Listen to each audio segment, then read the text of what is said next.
সহিহ বুখারীর বর্ণনা, সালাসাতুন ফিল গার। বনী ইসরায়েলের জামানায় তিনজন লোক সফরে বেরিয়েছে, বানোয়াট ঘটনা না, এটা বুখারীর ঘটনা। সফরে বেরিয়েছে, মরুভূমির মাঝখানে প্রতিমধ্যে প্রচন্ড তুফান আর বৃষ্টি। বৃষ্টি থেকে বাঁচার জন্য এর একটা পাহাড়ের গুহার ভিতরে ঢুকেছে। হঠাৎ থান্ডার, বজ্রপাত, বিজলি, মুষলধারে বৃষ্টি। বৃষ্টির পানিতে পিচ্ছিল হয়ে উপর থেকে বিশাল প্রকাণ্ড একটা পাথরের খণ্ড এসে গুহার মুখের মধ্যে আটকে গিয়েছে। যেই গুহার মুখ দিয়ে তারা ঢুকেছে, ওইখানে বিশাল একটা পাথর গড়িয়ে এসে উপর থেকে বলল, অন্ধকার, ভিতরে কোনো আলো নাই, কোনো জনমানব নাই, বাঁচানোর কেউ নাই, কিচ্ছু দেখা যায় না, ঘুটঘুটে অন্ধকার। বাইরে থেকে আলো আর অক্সিজেন যে আসবে ওই সুযোগটাও নাই।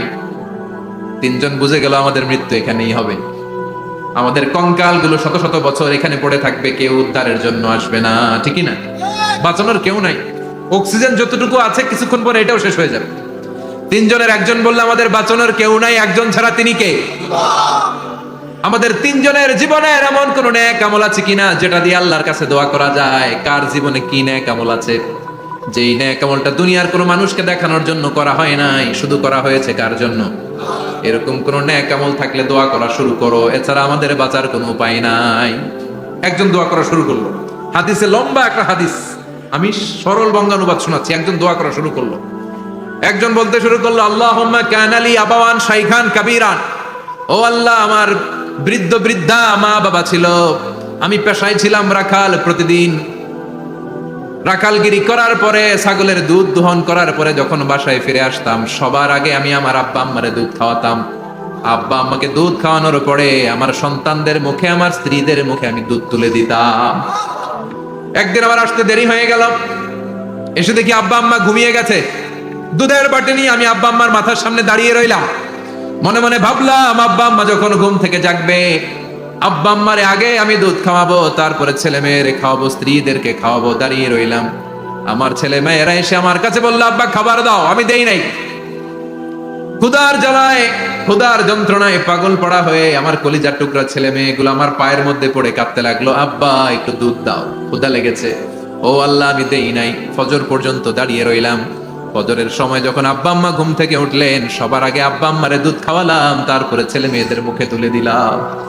ও আল্লাহ, ও আল্লাহ, ওই দিনে সারা রাতটা আমি দাঁড়িয়ে আব্বা আম্মার জন্য যে দাঁড়িয়েছিলাম, দুনিয়ার কাউরে দেখানোর জন্য নয়, শুধু তোমারে খুশি করার জন্য। ওই রাতের ইবাদতটা যদি তোমার কাছে পছন্দ হয়, ফাফাররিজ আন্না মা নাহনু ফি, আজকে যেই বিপদে আমরা আছি, বিপদ থেকে তুমি বাঁচাও। বলার সাথে সাথে 1/3, 1/3 পাথরটা ডান দিকে সরে। সুবহানাল্লাহ পড়বেন না? এবার বাইরে থেকে আলো আসতে শুরু করেছে, অক্সিজেন ঢুকতে শুরু করেছে, তাদের মনের মধ্যে স্বস্তি ফিরে এসেছে। এবার দ্বিতীয় জন দোয়া শুরু করলো, আল্লাহ, আমার এক চাচাতো বোন ছিল, এত সুন্দরী, আমার জীবনে এত সুন্দরী নারী আমি দেখি নাই, এত সুন্দরী নারী। ওয়া কুনতু উহিব্বুহু বিআশাদ্দি মা ইউহিব্বুর রিজাল আন নিসা, একজন পুরুষ একজন নারীকে যত ভালোবাসতে পারে, আমি ঠিক ততটা ভালোবাসতাম আমার এই সুন্দরী কাজিনকে, চাচাতো বোনকে। কিন্তু আমার মনের কথা আমার চাচাতো বোনরা আমি বুঝাতে পারি নাই। একদিন লজ্জা শরমের মাথা খেয়ে চাচাতো বোনরা আমি বললাম, তোরে আমি বড্ড ভালোবাসি, একান্তে আমি তোরে চাই। চাচাতো বোন বলল, এত এত স্বর্ণ মুদ্রা যেদিন জমাতে পারবা ওই দিন আমারে পাবা। এবার আমি স্বর্ণ মুদ্রা জমাতে লাগলাম, জমাতে জমাতে জমাতে জমাতে বছর শেষে স্বর্ণ মুদ্রার থলে নিয়ে চাচাতো বোনের হাতে দিলাম। চাচাতো বোন আমার অপকর্মে রাজি হয়ে গেল। গোপন একটা রুমের ভেতরে আমরা ঢুকলাম, দুইজনেই জামা কাপড় খুলে নেকেড হলাম, জিনা করব, পাপ কাজ করব। একেবারে ফাইনাল ডেস্টিনেশন আমরা চলে গেলাম। পাপ কাজ যখন আমরা শুরু করব, ইন দা মিন টাইম আমার চাচাতো বোন আমার ডেকে বলে, ও আমার চাচাতো ভাই, ইত্তাকিল্লাহ, ইত্তাকিল্লাহ, আল্লাহরে ভয় কর, আমার সতীত্ব নষ্ট করে দিস না। আল্লাহ ওই মুহূর্ত থেকে ফিরে আসা কোনো পুরুষের পক্ষে সম্ভব ছিল না। ইত্তাকিল্লাহ, এই বাক্যটা শুনে, তোমার আওয়াজ শুনে আমার কলিজার মধ্যে কাঁপুনি ছুটে গিয়েছে। তোমার নাম শুনে আমি আর ধৈর্য ধারণ করতে পারি নাই, চিৎকার মেরে জামা পেড়ে ওই ঘর থেকে বের হয়ে গেলাম। ও আল্লাহ, শুধুমাত্র কেবলমাত্র একমাত্র তোমার ভয়ে ওই দিন আমি আমার চাচাতো বোনের সাথে পাপ কাজে লিপ্ত হই নাই। আল্লাহ রে, ওই দিনের আমলটা যদি তোমার দরবারে কবুল হয়ে থাকে, আজকের বিপদের দিনে তুমি আমাদের বাঁচাও। বলা মাত্রই এই দোয়া আল্লাহর কাছে এত কবুল হয়েছে, কারণ আল্লাহর ভয় এটা পৃথিবীর সবচেয়ে বড় ইবাদত। চিল্লায়ে বলেন ঠিক কিনা? যাদের হৃদয়ে আছে আল্লাহর ভয়, তারা কবু পথ ভুলে যায় না। আল্লাহর প্রেম ছাড়া এই দুনিয়ায় কারো কাছে কোনো কিছু চায় না। ঠিক কি না? আল্লাহর ভয় আল্লাহর কাছে সবচেয়ে বড় প্রিয় ইবাদত। আল্লাহর কাছে দোয়াটা এত পছন্দনীয় হয়েছে, মুহূর্তের মধ্যে 2/3 পাথরটা গুহার মুখ থেকে ডান দিকে সরে যায়। 2/3 পাথর এখন সরে গিয়েছে। এবার তারা বেরোতে চেষ্টা করলো, দেখা যায় হাত বেরোয়, কারো পা বেরোয়, মাথা বেরোয়, কিন্তু পুরো বডিটা নিয়ে বেরোয়া যায় না। বাকি আছে কয়জন? কথা কন। এবার 3 নাম্বার লোক দোয়া করতে শুরু করেছে, আল্লাহ ইন্নী ইস্তাজারতু উজারা ফাদাফাতু সামানাহুম। আল্লাহ আমি অনেকগুলো শ্রমিক ভাড়া করেছিলাম, তাদেরকে দিয়ে কাজ করিয়ে তাদের ঘাম শুকিয়ে যাওয়ার আগে প্রত্যেকটা শ্রমিকের পারিশ্রমিক আমি দিয়ে দিয়েছি। সবগুলো শ্রমিক আমার কাছ থেকে পারিশ্রমিক বুঝে নিয়েছে, একজন ছাড়া। একজন না নিয়ে চলে গেছে। তার টাকা তারে আমি বুঝাই দিতে পারি নাই। তার রেখে যাওয়া টাকা দিয়ে আমি একটা ছাগল কিনলাম। ওই ছাগল পালতে পালতে বাচ্চা দিল, আরো বাচ্চা দিল, দিতে দিতে বিশাল ছাগলের ডেইরি ফার্ম বানালাম। 1 যুগ পরে ওই শ্রমিক এসে বলে, হে আমার মালিক, 12 বছর আগে তোমার কাছে কাজ করেছিলাম, টাকা কিন্তু নেই নাই, টাকা দাও। আমি বললাম, ওই যে বিশাল ছাগলের বড় একটা ডেইরি ফার্ম দেখা যায়, পুরো ডেইরি ফার্ম তোমার, ডেইরি ফার্মটা তুমি নিয়ে যাও। শ্রমিক আমারে বলতে লাগলো, তাস্তাহজিউ মিন্নি, আমার সাথে ঠাট্টা করো নাকি? একদিনের পারিশ্রমিক দিয়ে ডেইরি ফার্ম হয় নাকি? যতটুকু টাকা তোমার কাছে আমি 12 বছর আগে পেতাম ততটুকু দিলেই চলবে। তারে আমি বুঝিয়ে বললাম, তোর টাকা দিয়ে ছাগল কিনেছি, ছাগলের ব্যবসা করে ডেইরি ফার্ম বানিয়েছি, একটার পর একটা ছাগল বাচ্চা দিতে দিতে আজকে হাজার হাজার ছাগলের এই ডেইরি ফার্ম, পুরো ডেইরি ফার্মটা আমি তোরে দিয়ে দিলাম। বলা মাত্র ওই শ্রমিকটা ডেইরি ফার্ম নিয়ে চলে গেল। মাবুদের এই কঠিন বিপদের দিন সে শুধু দাবি করেছিল তার পারিশ্রমিক, তার পারিশ্রমিকের টাকা তার হাতে দিলে সে খুশিতে বাকবাকু, কিন্তু তার বদলে পুরো ডেইরি ফার্মটা আমি তার হাতে তুলে দিয়েছি একমাত্র তোমার সন্তুষ্টির জন্য। ওই দিনের আমলটা যদি তোমার দরবারে একটুও ভালো লেগে থাকে রে মাওলা, আজকের কঠিন বিপদ থেকে বাঁচাও। বলতে দেরি মুহূর্তের মধ্যে বিশাল পাথর খণ্ডটা গুহার মুখ থেকে ডান দিকে সরে যাও। আল্লাহর শুকরিয়া করে 3 জন বের হয়ে যায়। সহিহ বুখারীর বর্ণনা। আপনার জীবনে এমন কোন নেক আমল যদি থাকে যেটা শুধু আল্লাহর দেখানোর জন্য করছিলেন, আমরা আমল করব অবশ্যই দেখানোর জন্য, তবে মানুষকে নয়। কারা দেখানোর জন্য? আমাদের সব দেখানো হবে একজনকে। চিল্লায় বলেন, তিনি কে? লা ইলাহা ইল্লাল্লাহ, আরেকটা হচ্ছে আল্লাহু আকবার। এই 4টার চেয়ে শ্রেষ্ঠ জিকির আর নাই। কথা বলেন, এটা এই 4টার ভিতরে ইল্লাল্লাহ আছে? কথা বলেন। এজন্য জিকিরকে আমরা খণ্ডিত করব। ঠিক যেমন যেমন সহিহ সুন্নাহ এসেছে তেমন তেমন জিকির করলে আপনার কলিজাটারে ঠান্ডা করে দিবে কে? ইল্লাল্লাহর ব্যাখ্যা থাকতে পারে। অনেকে ব্যাখ্যা করে যে এটার মধ্যে লা ইলাহা আছে, এটাকে গোপন রাখা হয়েছে, আমরা ইল্লাল্লাহ পড়ি না, ওটার দরকার নেই। বিশ্বনবী এবং সাহাবারা যেই পন্থায় জিকির করেছেন, যেই পন্থায় জিকির শিখিয়েছেন, ওইটার ভিতরে বরকত বেশি না কম? কথা বলেন, বেশি না কম? এই জন্য বিশ্বনবী বললেন, আল্লাহর কাছে প্রিয় কথা 4টা। একটা হলো সুবহানাল্লাহ, দ্বিতীয়টা হলো আলহামদুলিল্লাহ, তৃতীয়টা হলো লা ইলাহা ইল্লাল্লাহ, চতুর্থটা হলো আল্লাহু আকবার। সুবহানাল্লাহ, আমার সাথে সাথে আওয়াজ করে পড়েন, সুবহানাল্লাহ, আলহামদুলিল্লাহ, লা ইলাহা ইল্লাল্লাহ, আল্লাহু আকবার, সুবহানাল্লাহ, আলহামদুলিল্লাহ, লা ইলাহা ইল্লাল্লাহ। আওয়াজ করে পড়েন আল্লাহু আকবার। মনে থাকবে? জিকিরের ওয়াজ শেষ। এগুলোর চেয়ে শ্রেষ্ঠ জিকির নাই। সবচেয়ে শ্রেষ্ঠ জিকির লা ইলাহা ইল্লাল্লাহ, সবচেয়ে শ্রেষ্ঠ কালিমা আল্লাহর কাছে এই 4টা। একটু খেয়াল করে দেখেন, এই প্রতিটা জিকিরের মধ্যে আমার আল্লাহর নাম আছে না নাই? সুবহানাল্লাহ আছে না? আলহামদুলিল্লাহ, লা ইলাহা ইল্লাল্লাহ, আল্লাহু আকবার। আল্লাহ ছাড়া আল্লাহর নাম থাকবে না যেই শব্দের মধ্যে ওই সমস্ত নাম আর হুই হুই হুই হুই, এগুলো দিয়ে কোনো জিকির করা যাবে? আবার আব্দুল্লাহ ইবনে আমর ইবনে আস বর্ণনা করেন, বিশ্বনবী যখন জিকির গুলো করতেন, আমি বিশ্বনবীকে দেখেছি বিশ্বনবীর আঙ্গুলের কড়ায় জিকির গুনতেন। সুবহানাল্লাহ পড়েন। দেখতেছেন আমার হাত দেখা যায়? দেখা যায়। রাআইতুন নাবিয়্যা, আব্দুল্লাহ ইবনে আমর ইবনে আস এর বর্ণনা, রাআইতুন নাবিয়্যা ইয়াকিদু তাসবিহা বিয়ামিনিহি, আমি বিশ্বনবীকে ডান হাতের গিড়ার ভেতরে তাসবিহ গুনতে শুনেছি, তাসবিহ গুনতে দেখেছি। সুবহানাল্লাহ পড়েন। এখন আমরা লম্বা তাসবিহ ছড়া নেই না, এটা জায়েজ, কিন্তু শ্রেষ্ঠ হচ্ছে হাতের গিড়ায় গণা। এই প্রতিটা গিড়া in the day of judgment আপনার পক্ষে সাক্ষী দিবে। মনে থাকবে? কিভাবে গুনবেন? বা হাতে না ডান হাতে? ডান হাতে উঁচু করেন সবাই, এইভাবে। নামাজ শেষ, আল্লাহু আকবার পড়ে 3 বার ইস্তেগফার পড়ে গণা শুরু, এইভাবে সুবহানাল্লাহ। ঠিক আছে? এরপর আলহামদুলিল্লাহ, এরপর আল্লাহু আকবার। সবাই রাজি তো? সবাই রাজি? আল্লাহ তুমি কবুল করো। আরো জোরে পড়েন আমিন। তাহলে আমরা তাওবার পদ্ধতি জানলাম, কেন আমরা ইস্তেগফার পড়বো জানলাম, এরপরে জিকিরের খুঁটিনাটি জানলাম। এবার কেমন করে আল্লাহর কাছে দোয়া করবো এটাও জানার দরকার আছে না নাই? বিশ্বনবী বললেন না, দোয়া মুখুল ইবাদা, দোয়া হলো ইবাদতের নির্যাস। যে দোয়া করে না সে কিছুই করে না। তিরমিজির আরেক বর্ণনায় বিশ্বনবী বললেন, আদ-দুআ হুয়াল ইবাদা, দোয়াটাই হলো ইবাদত। দোয়াটাই ইবাদত। ধরেন আমি দোয়া করা শুরু করলাম, এটাই ইবাদত। নামাজ যেমনি ইবাদত, জিকির যেমনি ইবাদত, হজ করা যেমনি ইবাদত, দোয়া করাটাও। এজন্য প্রতি নামাজের শুরুতে দোয়া আছে না নাই? সূরাতুল ফাতিহার আরেক নাম সূরাতুদ দোয়া, দোয়ার সূরা।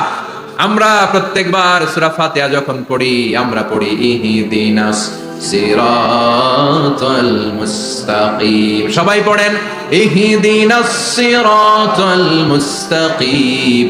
ও আল্লাহ, আপনি আমাদেরকে সরল সঠিক পথ দেখান। পড়েন আমিন। ও আল্লাহ, show us the right path, show us the correct path, show us the middle path. আল্লাহ, মধ্যম পন্থা দেখান, মাঝামাঝি রাস্তাটা দেখান, সিরাতুল মুস্তাকিম দেখান। আমাদেরকে রাস্তা দেখায় কে? কথা বলেন না। আমরা যদি পথ ভুলে যাই, পথ দেখায় দেয় কে? আমি যদি কোনদিন পথে ভুলে যাই, হাত ছানি দিয়ে কাছে নিও, মমতার বন্ধনে আমায় বেঁধে সব ভুল ক্ষমা করে দিও। আমি যদি কোনদিন পথ ভুলে যাই, হাত ছানি দিয়ে কাছে নিও, মমতার বন্ধনে আমায় বেঁধে সব ভুল ক্ষমা করে দিও। আমি যদি কোনদিন পথ ভুলে যাই, পড়ে হাত ছানি দিয়ে কাছে নিও, মমতার বন্ধনে আমায় ডেকে সব ভুল ক্ষমা করে দিও। চিল্লায় পড়ে না আমি আরো জোরে আমিন। এজন্য বিশ্বনবী বললেন যে দোয়া বাদ দিল তার সব বাদ। কারণ দোয়া দিয়ে নামাজ শুরু, দোয়া দিয়ে সব শুরু, দোয়াটাই হলো ইবাদত। চিল্লায় বলেন ঠিক কিনা? আর দোয়া সিলাহুল মুমিন, দোয়া হচ্ছে মুমিনের উইপন, অস্ত্র, মুমিনের বড় অস্ত্র। যেখানে সবকিছুর দৌরাত্ম শেষ, ওইখানে দোয়ার দৌরাত্ম শুরু। যেখানে সবকিছুর কারিশমা শেষ, ওখান থেকে দোয়ার কারিশমা শুরু। এরকম অনেক ক্যান্সারের মতো দুরারোগ্য ব্যাধিতে আক্রান্ত, ডক্টর ফাইনালাইজ করে দিয়েছে বাঁচবে না, 2 মাস বাঁচবে। কয় মাস? কথা বলেন। মাত্র 2 মাস সে বাঁচবে। তারপরেও দেখা গেছে লোকটা 7 বছর বেঁচে ছিল। আছে না নাই? দোয়া, the power of দোয়া। Everything is pre-written, but by supplication is it's rewritten. সবকিছু আগে লেখা থাকে। মহাবিশ্ব সৃষ্টির 50,000 বছর আগে আমাদের ভাগ্যে কি ঘটবে সব লিখে রেখেছে কে? সব অপরিবর্তনীয়। কিন্তু এই তাকদীরেরও কিছু জিনিস আল্লাহ চেঞ্জ করে দেয় দোয়ার বরকতে। এজন্য দোয়া করার দরকার আছে না নাই? মায়ের কাছে দোয়া চাবেন, মায়ের দোয়া আল্লাহ ফেরায় না। মজলুম ব্যক্তির দোয়া আল্লাহ ফেরায় না। মুসাফিরের দোয়া আল্লাহ ফেরায় না। যিনি রোজা রেখে দোয়া করেছেন তার দোয়া আল্লাহ ফেরায় না। এজন্য বেশি বেশি আল্লাহর কাছে দোয়া করতে রাজি আছেন তো? কিন্তু দোয়াটা হইতে হবে সিনসিয়ার, একনিষ্ঠ দোয়া। অনেকে দেখবেন দোয়াও করে ওদিকেও তাকায় আছে, জুমার নামাজে প্রায় হয় বিশাল দোয়াও করতেছে, আবার এদিকে আছে না নাই? আবার দোয়াও করে মোবাইলও টিপে, কথা কন। আবার আমরা আলোচনা শেষে দোয়াও করি, পোলাপাইন সেলফিও তোলে, আছে না নাই? সিনসিয়ারিটি নাই। আপনার কি পরিমাণে সিনসিয়ারিটি আছে এটার উপর ডিপেন্ড করবে আপনার দোয়া কবুল হবে কি হবে না। একজন দোয়া করলে মুহূর্তে কবুল, চোখ বন্ধ করলে আল্লাহর আরশে চলে যায়। মদিনার সাথে ওর কানেক্টিভিটি বেড়ে যায়, আল্লাহর সাথে কানেক্টিভিটি বেড়ে যায়। সে ফিল করে সে আল্লাহর সাথে কানেক্ট হয়ে গিয়েছে। আর আরেকজন দোয়ার মধ্যে খুঁজে কিছু পায় না, আছে না নাই? তো 2 দোয়ায় পার্থক্য আছে না? কথা কন। এজন্য সম্মানিত ভাইরা, দোয়াই যখন করবেন সিনসিয়ারলি করবেন, কানেক্টিভিটিটাকে স্ট্রং করার চেষ্টা করবেন। সিনসিয়ার দোয়া is like a missile. Missile নাম শুনছেন? হামলা করে না, মিসাইল হামলা করেছে ইসরায়েল, শোনেন নাই? মারলে একেবারে ধ্বংস করে যায় সব। এই মিসাইল হামলা, ড্রোন হামলা, এগুলো লক্ষ্য বস্তু ভেদ করে ভয়ঙ্কর ভাবে, ইঞ্চি ইঞ্চি, মাইক্রো ইঞ্চি মেপে মেপে এমন ভাবে এই বোমাটা মারবে ঠিক জায়গা মতো এটা ফিট হয়ে যাবে। তেমনি দোয়ার মতো আপনি যদি দোয়া করতে জানেন, একনিষ্ঠতার সাথে সিনসিয়ারিটি সাথে যদি দোয়াটা করে ফেলতে জানেন, এই দোয়া মুহূর্তে আল্লাহর আরশে যে নক করবে। সুবহানাল্লাহ পড়ে। আর মুমিনের দোয়া কখনো ফেরত যায় না। দোয়া করলেই মুমিনের দোয়া কবুল করে নেয় কে? আপনি জীবনে যত দোয়া করছেন সব কবুল। All of your supplications are accepted. Whatever you have supplicated to your Lord, যাই চেয়েছেন সব কবুল। অনেকে বলে হুজুর এটা একটা কথা কইলেন, সব দোয়া বুঝি কবুল? কত দোয়া করলাম, জীবনে কত কিছু চাইছি, কই কিছুই তো দেয় নাই। এরকম আছে না নাই? অনেকে বলে হুজুর কত চাইলাম আল্লাহ আমার দিল না। 5টা আল্লাহ মেয়ে দিয়েছে, একটা ছেলের জন্য কাবাঘর ধরেও দোয়া করে আসছি, হাজরে আসওয়াদ ধরে দোয়া করে আসছি, মুলতাসামে দোয়া করে আসছি, আরাফাতের ময়দানে দোয়া করছি, কই আল্লাহ দিল না। আর আপনি ওয়াজে কোন যত দোয়া করছেন সব কবুল করে নিছে কে? কটা ডিট হয়ে গেল না? আমি বললাম সব দোয়া কবুল, আর আপনারা কইতেছেন কই কত কিছু তো পাই নাই। আল্লাহর দোয়া কবুল করার 3টা পদ্ধতি আছে। কয়টা? আপনাদের জিমানি আসছে? কথা শুনতেছেন তো? 3টা পদ্ধতিতে তিনি দোয়া কবুল করেন। চিল্লায় বলেন কয়টা? আপনি দোয়া করা মাত্রই আল্লাহ দোয়াটা অ্যাকসেপ্ট করে নেয়। আল্লাহ বলে accepted, rejected he never shed your সাপ্লিকেশন is rejected. তোমার দোয়া রিজেক্ট করে দিলাম, এটা আল্লাহ কখনো বলে? সুবহানাল্লাহ বলবেন না? দোয়া করা মাত্রই কবুল করে কে? তবে 3টা পদ্ধতিতে করে। চিল্লায় বলেন তো কয়টা? যখনই যা চাইবেন আল্লাহ বলে দেব দেব দেব দেব না, কখনো বলে না। 3 পদ্ধতিতে কবুল হয়। পদ্ধতি নাম্বার 1, কোন বিষয় আল্লাহর কাছে চাইলেন, দোয়া করলেন, আল্লাহ বলে দেব দেব বলেই তিনি দিয়ে দেয়, ফলে আপনি পেয়ে যান, আপনি খুশি। সুবহানাল্লাহ পড়েন। পদ্ধতি নাম্বার 2, আপনি আল্লাহর কাছে কিছু চাইলেন, আল্লাহ তখনও বলে বান্দা করে দেব, রিজেক্ট করে দিলাম এটা বলে না, দেব তবে এখন না, লেটার অন, একটু দেরি করে, পরে দেব। কখন দিলে আমার জন্য ভালো, আমার চেয়েও ভালো জানে কে? তাহলে মাঝে মাঝে সাথে সাথে দেয়, মাঝে মাঝে দেরি করে দেয়। পদ্ধতি নাম্বার 3, আল্লাহর কাছে দোয়া করলেন, আল্লাহর কাছে কায়ে মনোবাক্যে চাইলেন, তখনও আল্লাহ বলে বান্দা আমি দেব, তুই নিরাশ হইস না, তবে এখন দেব না, দেরি যেদিন বিপদে পড়ে যাবি ওই দিন দেব।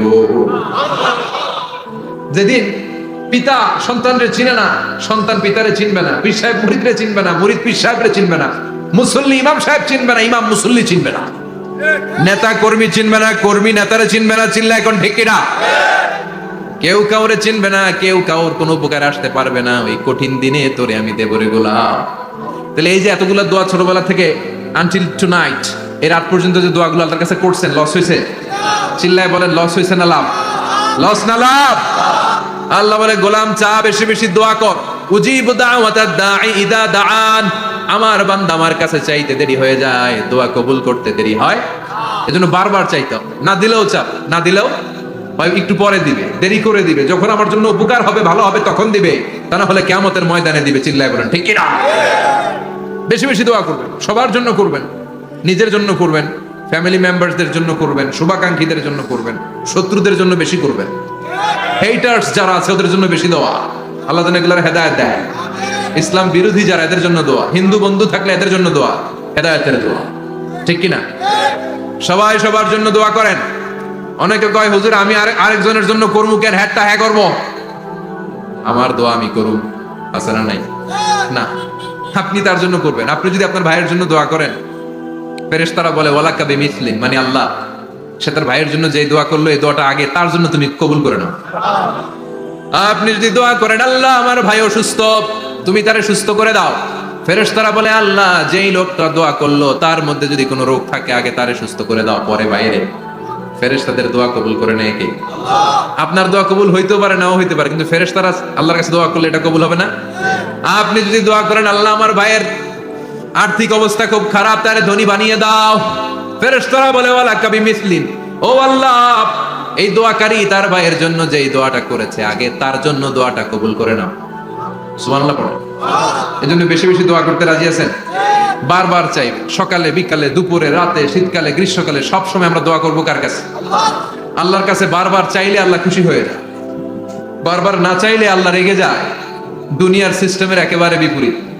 আমি যদি এই ভাইয়ের কাছে কোন একটা বিষয় নিয়ে আজকে যাই, ভাই আমারে 1000 টাকা দেন, বিপদে পড়ছি, দিল 1000 টাকা, নেন বিপদ সারা, উদ্ধার। 1 সপ্তাহ পরে আবার ভাইজান বড় বিপদে আছে, 1000 টাকা,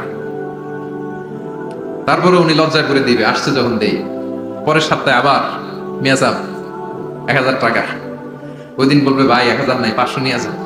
কথা কন। এর পরের মাসে যদি বলি ভাই বিপদে পড়ছি, দিবে নাকি? লাঠির বাড়ি আছে না নাই?